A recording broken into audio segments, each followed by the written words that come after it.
What is up, everybody, and welcome to Everything's Plastic. Today we're going to be taking a look at a Hasbro Star Wars The Black Series, and this is StarKiller from Star Wars The Force Unleashed. This is part of the Gaming Greats series, and this is actually number 26 in the Gaming Greats. So we'll start by getting a closer look at the side of the package. Awesome image of StarKiller on this side. We have Star Wars Black Series up top here. StarKiller, Force Unleashed. Nothing really on this side. Gaming Greats logo up top here. Star Wars. We have your barcodes and all that good stuff. Nothing on top. On the back here, we have a quick little read-up that says, Galen Merrick, codenamed StarKiller, was a Force-sensitive human who became Darth Vader's apprentice during the Galactic Empire's reign. Wow, nice. I really liked The Force Unleashed many years ago. I wish they do a kind of a remake. I know it's still available to play on like your Game Passes and stuff like that, so maybe I'll go back and play it one of these days.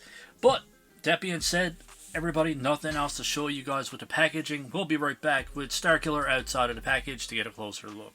Alright everybody, let's start by getting a closer look at his lightsaber.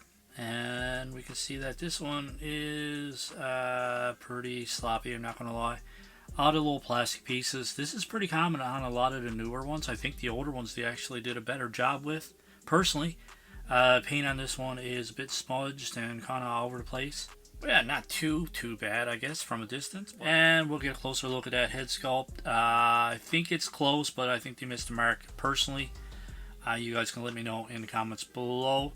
One of the eyes are actually turned in on this side, and his nose is kind of narrow right here. Kind of throws it off a little bit in my personal opinion. Like I said, it's just my opinion. You guys may look at this one and think it looks fantastic. The head's fine. Just I think they could have did a little bit better, and at least they have two of his eyes even as well. Yeah, his eyes are so narrow and his nose, and it's just throwing it off for me. Then we get down to the body. This part of his armor, whatever you want to call it, is painted nicely. It's a nice gold metal. He's full of damage and cuts and all that stuff. We can see some blood here.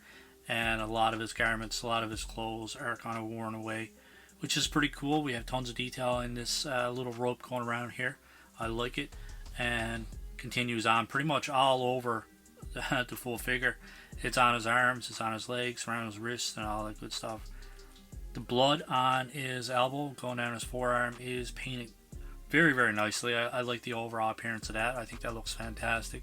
His gloves are painted okay. Not his gloves, but his hand wraps, whatever you want to call it. That's going to be the theme of today's review, whatever you want to call it. And going down to his body, going down to his lower body, the belt buckles and all that stuff are painted very nicely. I love the green transition into the black as well. I think that really adds to the figure. And yeah, his boots are nice. There's a nice sculpt, lots of detail on his boots. Pants itself, the plastic is a bit rough on the mold overall. A lot of the joints inside, there's lots of grooves and everything, and it just looks like a poor mold. Maybe a poor copy, maybe your guys' copy is the same way, but the pants are looking kind of rough there. And I know there's battle damage, or there's damage onto the other parts, but it's not the same. You can tell that there's a defect in the mold, and it just looks rough, and it's like kind of chipped away. And we get down to the bottom part of his boots, kind of the same thing. He's got some straps or line or rope or whatever it is, just kind of going around it here. Overall, not a bad looking figure. Not perfect, but obviously not the worst Black Series we ever seen either. I think the face sculpt is the only thing that kind of throws off the overall appearance of this one. Get him from a distance though, looks pretty good. Alright, so we had a closer look. Let's go over articulation. So for his head goes back this far, down this far. You do have some side to side, full rotation all the way around. There's a neck joint that is articulated, that goes down this far, back this far. Do get some side to side out of that, which is pretty cool. I like when there's an articulated neck. There's a butterfly joint, but you don't get very much motion out of that one at all. There's rotation at the base. No bicep cut or anything like that, no swivel. Single jointed elbows, which you get a little over 90 degrees. There's a swivel at that as well. I don't know what it is with Black Series, man. They can't give you double jointed elbows or anything like that. There's no ab crunch, but you do have a ball joint down here, which you get a little bit of range of motion. Actually, you get a decent range of motion out of that. Forward this far, back this far, side to side, full rotation all the way around. Could really use an ab crunch, but at the same time, I know the crunches and the ball joints and all that stuff kind of takes away the overall appearance. This one looks nice and clean because the joint itself is covered up by his belts and his parts of his robe, I guess you would call it. For his legs go to a complete split, which is great.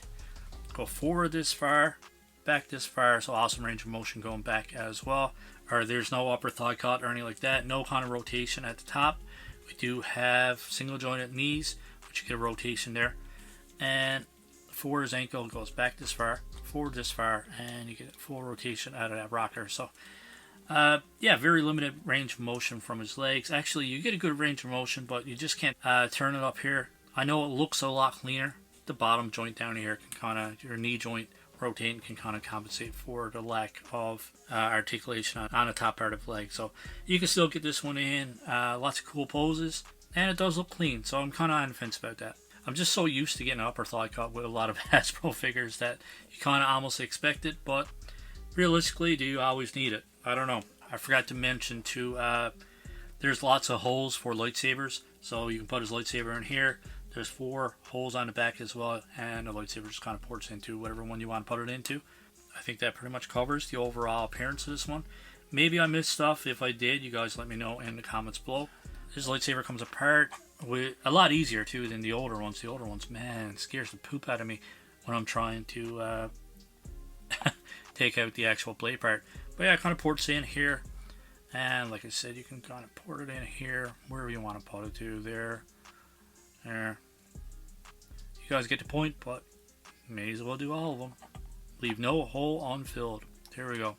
And we'll pop that back in. There's no little, typically there's a little ball at the end of this that kind of keeps it in place.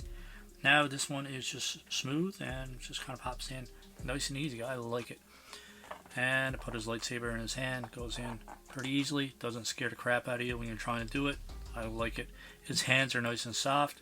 Some of them, man, you just got to heat it up just to get an accessory into his hands, but I like the plastic that they're using on this one. I'll leave posing to you guys. I'm sure you guys can get this one in a lot of cool poses. Personally, I am not that creative when it comes to posing figures, so I'll leave that up to you guys. So overall, I am going to give this guy a 7.5 out of 10. I love the overall appearance. The articulation is very limited, obviously single joints, but it's a nice, clean looking figure. There's no extra hands, there's no other accessories other than his lightsaber. Pretty bare bones, especially for the price point. I think for the price that this one was, Hasbro should be giving us a bit more. So, I mean, that definitely impacts the score as well. But I do love all the details of his body. The face sculpt throws me off big time. I don't know what it is. One of the eyes are crossed. Not going to take away. It does look amazing, but it's just lacking. And I think 7.5 is a fitting score for this one. So let me know your thoughts in the comments below. I think a lot of us Star Wars fans really get shafted when it comes to our Black Series figures. They're smaller. They come with less articulation, come with less accessories, and I don't know what it is, man. Every time I do a Black Series, every time I buy a Black Series, I just feel like I've been kind of had, if that makes sense. But yeah, if you guys had to rate this figure, let me know in the comments below what you would give it out of 10. If you liked that review, don't forget, hit that like button, and that subscribe button is there as well. If you want to support the channel, we do have a channel membership, we do have a merch store, we do have super chats, super thanks, Patreon, all that good stuff if you want to support the channel. Hope you guys enjoyed this review, and as always, we hope you enjoy the rest of your day. Keep collecting, stay safe, go buy some toys, and may the Force be with you, dark side or not.